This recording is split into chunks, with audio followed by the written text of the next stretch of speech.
It's every player's dream on Football Manager 2024 to get a golden generation through your youth intake. Now, I'm going to go through a few tips in this video that are going to maximize the potential of that youth intake coming through at a higher level, but clearly there's a lot of random luck involved, so you can do everything in this video and still not quite get that youth intake at the required level that you were looking for. And also, you can get lucky in that you have none of these things in this video and still have some really good, strong players coming through your youth system. Now, on to the tips. And first, it should be quite sensible that you need to look at your facilities. You need to get your youth facilities as high as possible.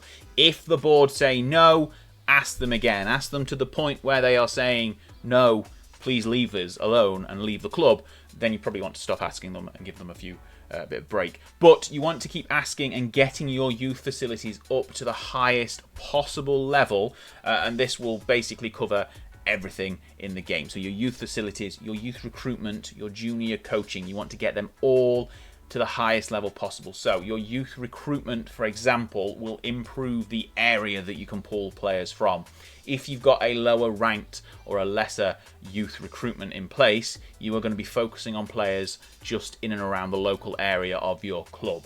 The higher that goes, the wider that area and that pull you will have in the game. So if you've got a massive, highest possible youth recruitment, you'll be able to pull players from all around the world into your youth system, before obviously the youth system in the game, into your youth and your junior coaching, and you'll get young players from all around the world wanting to join your team. And the higher that youth recruitment is, the stronger chance you're going to get better players through there as well. And speaking of the system before the game, that's covered by your junior coaching. So this basically covers all the way from your under 9s through to your under 17s, because obviously under 18s are in the game, and people come through your youth recruitment, your youth intake, at age 16. So kind of that 9 to 16 or 5 to 16 probably, that is your junior coaching. So the higher this is for your club, the better coaching they will have before they get into the game. So you'll get new gens with a higher, relatively speaking of course, current ability if your junior coaching is higher. So that will necessarily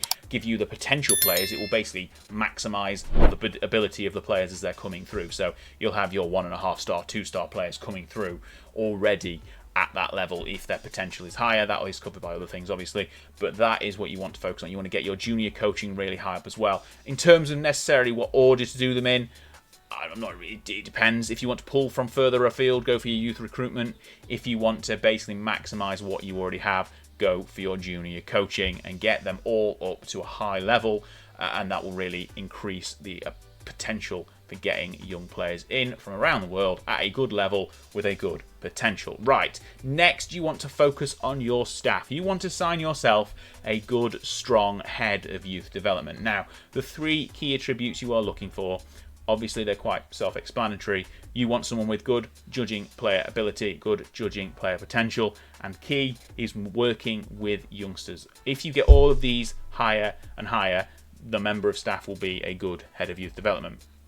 And this guy will basically be able to tell you all about the players that have come through, give you a better view of what these players are, and really enhance the potential of getting some really strong, good youth candidates coming through. You also want someone with a strong personality, so a positive personality, a model professional, resolute, determined. One of those probably just don't have a negative personality for your head of youth development. You also want them to have a tactical preference and a playing style preference that is well aligned with the tactics and playing style you have in your first team, because you will hopefully be getting all of the players to play in that formation and that tactic as they come through the system. So if the head of youth development is already well aligned with you, that's going to improve the tactic that the youth teams are playing with and get them more familiar with your tactics and increase their development in that way. So you also want them to be, depending on what you've got in their responsibilities, their training needs to be, their coaching needs to be quite good, or getting some youth coaches who are good at working with youngsters as well, and hire specific under 18s coaches will really help them develop once they are in your youth system. And also, if you want your head of youth development to focus on bringing players in, so not just your youth intake, but transferring young players into your under-18 system as well, you need to have them with the attributes in that area of the game as well. But this is focusing on your youth intake, so that is not quite as key. It's very important as well that they've got good people management, because that will allow them to work better with the coaches you have in place and the players, obviously, and their determination, obviously, and motivation need to be high as well. So there you go. That's what you want to look for in a good, strong head of youth development. And then I think we've already kind of touched on it, but you want to sign specific youth coaches as well. So obviously you want them to have an extra high attribute in the working with youngsters, but you want their coaching to be good as well, and their technical preferences and playing style once again, and their personality. As we've said with the head of youth development, you want your youth coaches to be in the same sort of vein as you are in their playing style and tactical preferences. And you want a good personality, because that will be passed on to the players who are coming through your youth system. So the personality of your head of youth development and your youth coaches will heavily influence the personality of the players who are coming through. Now, we've said you need to invest in all of your facilities, your youth recruitment, your junior coaching. Once you've done that and you've signed the best staff, one thing you can do as well is your reputation. The club's reputation really influences this as well. So if you've got the biggest recruitment network possible, but you're a really poor reputation club, anyone you are pulling will be pulled in the opposite direction by a club somewhere else that has a similar facilities but a better reputation. So obviously getting a reputation comes with winning trophies and building yourself up through the leagues. So you need to do that. Again, your manager reputation will also have an impact, just how it does with transfers. People want to play for high reputation managers and high reputation clubs, so that has got to factor in as well. Also, your scouting range will influence a little bit the pull you have from the players. So if you've got a worldwide scouting range, you can see players from all around the world generally in the game, and that filters down to a lesser extent in the youth system as well. So if you have a high scouting range, you can scout players, or your youth system can scout players and recruit them in from all around the world. So you've got to keep in mind that you will not necessarily get the youth intake. It is basically a lottery. There's a lot of random luck, but the more things you can do off this list, the higher. It's basically like buying more and more lottery tickets. If you improve your youth facilities, your youth recruitment, your junior coaching, your head of youth development, your youth coaches, all of these things, if you improve them all, if you get the club reputation up, the manager reputation up, you're just buying more and more lottery tickets.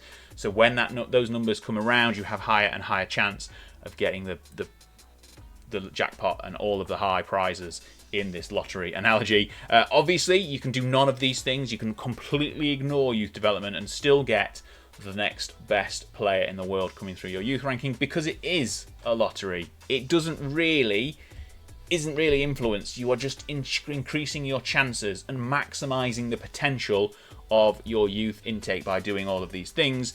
And if you do none of them, you could still win the jackpot. If you do all of them, though, you've bought more tickets. You've got to buy them to win. So there you go. Follow these tips. If you've got more, let me know in the comments. If you disagree with any of them, please also let me know in the comments. I mean, you won't, because this is perfect advice.